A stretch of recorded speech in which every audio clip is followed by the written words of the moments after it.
Assalamualaikum warahmatullahi wabarakatuh. Kembali bersama Mister di dalam mata pelajaran batik. Kalian akan belajar tentang peralatan batik, teknik tulis ya. Kalau yang lalu semester 1 kalian belajar tentang prosedur dan alat-alat batik cap. Sekarang kalian akan belajar tentang prosedur dan peralatan batik tulis. Oke, kita simak slide berikut ini. Nah, di sini kalian belajar KD 3.4 ya. Kemarin 3.3 tentang motif lowongan, desain-desain dan tumpal. Sekarang KD 3.4 yaitu mengidentifikasi peralatan dan prosedur membatik dengan teknik tulis ya, teknik tulis. Semester 1 teknik cap, sekarang teknik tulis. Tidak beda jauh ya. Nah, batik tulis adalah kain batik yang proses pemalamannya menggunakan canting tulis ya. Kalau canting cap, canting tulis benar-benar ditulis ya. Nah, ciri batik tulis adalah satu, menggunakan kain primissima, yaitu kain yang kualitasnya bagus. Berbeda dengan batik cap ya, itu bisa menggunakan kain dengan berbagai kualitas bagus sampai kualitas rendah. Apalagi batik printing, batik yang di print, nah itu bisa semakin pakai kualitas rendah semakin bisa, semakin bebas lagi. Di batik itu ada 3 ya, batik tulis itu yang paling susah, paling mahal, kualitasnya bagus kayaknya. Yang kedua batik cap ya, dicap. Yang ketiga lebih cepat lagi itu batik printing. Nah, ciri yang kedua yaitu batik tulis proses pemalamannya lama ya, karena benar-benar satu persatu menggunakan canting tulis. Nah, yang ketiga menggunakan canting tulis. Yang keempat, batikannya terkesan kurang rapi ya, bolak-baliknya sama ya, karena memang benar-benar handmade ya, dengan tangan dan keterampilan si pembatik. Berbeda kalau cap ya, sudah pakai alat, apalagi print sudah pakai mesin teknologi, pakai komputer. Yang kelima, gambarnya lebih detail ya, detail jelimet, sabar bikinnya, makanya lama. Baunya harum, itu ciri batik tulis. Nah, peralatan batik tulis apa? Sebenarnya tidak beda jauh dengan peralatan batik cap. Kita lihat di mana bedanya. Satu, ada bandul. Apa itu bandul? Nanti kita kasih tahu. Yang kedua, ada saringan malam. Kalian ingat-ingat nih, satu bandul, dua saringan malam. Nanti setelah ini misalnya tunjukkan gambar, kalian tebak ini gambar apa. Yang ketiga dingklik ya, apa itu dingklik? Pakai bahasa Jawa. 4, gawangan. Nah, kalau kalian tahu gawang, bal-balan itu main futsal, penjaga gawang, ini gawangan. 5, ada wajan. Yang keenam, ada anglo atau kompor. Yang ketujuh ada tepas atau kipas atau kilir.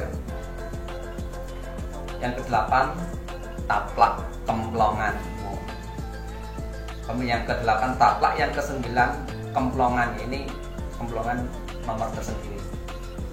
Yang ke-10 yaitu canting. Nanti canting ada berbagai macam canting. Baik, ini gambar apa ini? Yang nomor 1 tadi, gambar ya Pak, bandul. Nah, bandul itu untuk apa? Bandul terbuat bisa dari timah atau dari kayu yang dimasukkan ke dalam kantong untuk menahan mori yang baru atau sedang dibatik agar tidak mudah tergeser atau goyang tertiup angin ya, atau ketarik si pembatik secara tidak sengaja. Dikasih bahan bandul pemberat. Nah, kayak orang masang spanduk dikasih pemberat biar tidak mudah bergerak atau pindah. Nah, ini gambar apa? Ya, ini adalah gambar saringan malam ya. Gambar saringan malam berfungsi untuk menyaring kotoran pada lilin atau malam yang akan menyumbat canting. Jadi lilin atau malam yang ada kotorannya atau serpian-serpian, supaya tidak masuk ke canting, maka disaring dulu dengan saringan malam ya. Ini ada di batik cap, ada alat ini. Nah, apa ini? Dingklik ya. Dingklik itu semacam kursi kecil ya. Dingklik adalah tempat duduk si pembatik, dan tinggi dingklik disesuaikan si pembatik ya. Tingginya, kalau tingginya kecil. Nah, ini apa ini? Bentuknya apa ini ya? Oke, gawangan ya. Nah, ini kan penjaga gawang. Kenapa itu disebut gawang? Karena ya seperti ini bentuknya, gawang. Ada cagaknya, dua kanan kiri, ada atasannya, namanya gawangan. Ya, bisa berfungsi untuk apa saja, untuk main sepak bola, untuk batik, gawangan pintu itu juga bisa disebut gawangan. Terbuat dari kayu atau bambu yang kokoh dan mudah dipindah-pindah ya, berfungsi untuk menggantungkan serta membentangkan kain mori sewaktu akan dibatik. Nah, ini apa? Kalian sudah sangat familiar ya. Terus wajan ya. Wajan terbuat dari logam, baja, atau bisa pakai tanah liat. Fungsinya untuk mencairkan malam atau lilin. Nah, ini ada dua gambar. Nah, satu, ini gambar apa? Kalian sangat familiar ya dengan ini ya. Ini adalah gambar kompor. Satunya yang pakai tanah liat, ini namanya anglo ya. Kalau pakai tanah liat, dia bahan bakarnya bisa pakai kayu atau pakai arang ya. Kalau kompor pakai minyak tanah. Lebih cepat lagi pakai kompor gas atau kompor listrik. Kalau di Braga biasanya kalau batik untuk mencairkan malamnya pakai kompor listrik ya. Nah, anglo atau kompor terbuat dari tanah liat atau bahan lain untuk memanaskan malam yang ada di wajan tadi. Nah, ini apa? Kalau kalian panas, ini ya, tepas atau kipas atau ilet ya, digunakan untuk membesarkan api jika menggunakan anglo. Tapi kalau pakai kompor atau pakai kompor gas atau kompor listrik nggak perlu kipas ya. Untuk kipasin kamu aja boleh. Nah, ini apa? Ya, taplak ya. Taplak ini fungsinya untuk menutupi atau melindungi bagian paha pembatik dari tetesan malam. Kalau kalian situ malam pakai canting. Nah, ini kalau tidak pas, ini bisa netes ya. Netes ngotorin bagian paha si pembatik ya. Ya kalau panas ya sepanas, maka dikasih pelindung pakai taplak atau apa gitu ya. Yang ke-9, nah ini apa ini? Namanya kemplongan. Apa itu kemplongan? Ya, seperti ini, ada kayunya datar, ada pemukul terbuat dari kayu juga, dan ini untuk menggiling, ini sudah dari kayu. Fungsinya untuk apa? Ini terbuat dari kayu, berbentuk meja dan palu pemukul untuk menghaluskan kain mori sebelum diberi pola motif batik dan dibatik. Ya, dulu belum ada setrika ya, jadi ngalusinnya pakainya seperti itu, pukul ya, lipatan-lipatannya itu hilang jadi halus, terus giling gini. Kalau sekarang cukup disetrika ya, disetrika. Ini karena batik tulis itu tradisional, alatnya pun tradisional, kekayaan budaya kita. Nah, ini apa nih gambar ini yang sedang dipegang ya? Ini adalah canting ya, kekayaan budaya kita. Nah, ini apa nih gambar ini yang sedang dipegang ya? Ini adalah canting ya. Canting terbuat dari tembaga dan kayu yang lentur, kayunya untuk pegangannya, dan ringan untuk melukis atau menggambar dengan coretan lilin atau malam pada kain mori. Kalian pernah melihat canting atau bahkan sudah memiliki canting ya? Tentu mungkin sebagian kalian ada yang sudah memiliki canting ya. Nah, ini adalah bagian-bagian canting. Yang pertama yang terbuat dari kayu adalah pegangannya, yang ini tempat namanya nyamplung ya. Ini. Yang cucuknya itu namanya carat. Carat ini maksudnya cucuk ya. Dan nanti ukurannya pun berbeda-beda tergantung fungsinya, untuk menggambar kelowongan atau isen-isen atau bikin ngeblok, itu nanti beda-beda besar lubang di caratnya nih atau di cucuknya. Nah, canting menurut fungsinya ini dibedakan menjadi beberapa jenis ya. Ada yang namanya canting renglengan, adalah canting bercucuk satu, cucuknya satu, digunakan untuk membatik pola pertama kali sebelum dikerjakan lebih lanjut, yaitu untuk membuat kerangka atau reng-rengan atau ngereng-rengan, buat kerangkanya dulu ya. Kalian menggambar sebelum detail, kalian buat yang gede-gede dulu. Nah, ini namanya canting reng-rengan. Hasil batik pola ini disebut polang dan digunakan sebagai contoh atau model.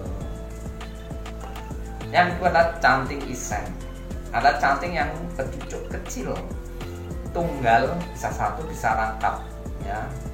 Rangkapnya bisa rangkap 2, rangkap 3, 4, 5, 6, 7. Fungsinya untuk membatik isi bidang atau untuk mengisi polanya, bikin desain-desain. Kalau kalian bikin cecek 5, nah itu bisa jadi nanti cucuknya ada 5 itu, cek langsung jadi 5, cek jadi 5. Nah, ini contoh macam-macam canting. Yang pertama dia adalah canting kelowong ya. Ini canting kelowong, perhatikan ini kelowong. Yang kedua canting isen-isen ya. Yang ketiga blok ya. Canting blok untuk ngeblok. Nah, canting isen-isen tentu saja cucuknya kecil ya, karena bikin kecil ya. Kelowong cucuknya lebih gede. Blok atau tembok lebih gede lagi karena untuk ngeblok, di blok. Kalau kalian gambar di blok itu supaya cepat kan cucuk cantingnya lebih gede. Nah, sedangkan canting menurut ukuran carat atau cucuk juga dibedakan. Ada yang namanya canting carat kecil, ada juga canting carat sedang, dan canting carat besar ya, ada kecil, sedang, besar. Sedangkan canting menurut jumlah carat atau cucuk juga dibedakan menjadi beberapa jenis, yaitu pertama canting cecekannya cecek ya, titik yang buat desain-desain itu ya, bercucuk satu kecil untuk membuat cecek-cecek atau titik-titik kecil dan garis tipis, tergantung bikin ceceknya. Nah, ada lagi canting loron, dari kata loro, siji loro ya, loron itu bercucuk 2 untuk membuat garis lengkap, seret langsung jadi 2. Yang ketiga canting telon, dari kata telu, siji loro telu, canting telon itu cucuknya ada 3 untuk membuat 3 titik formasi ya, cecek telu.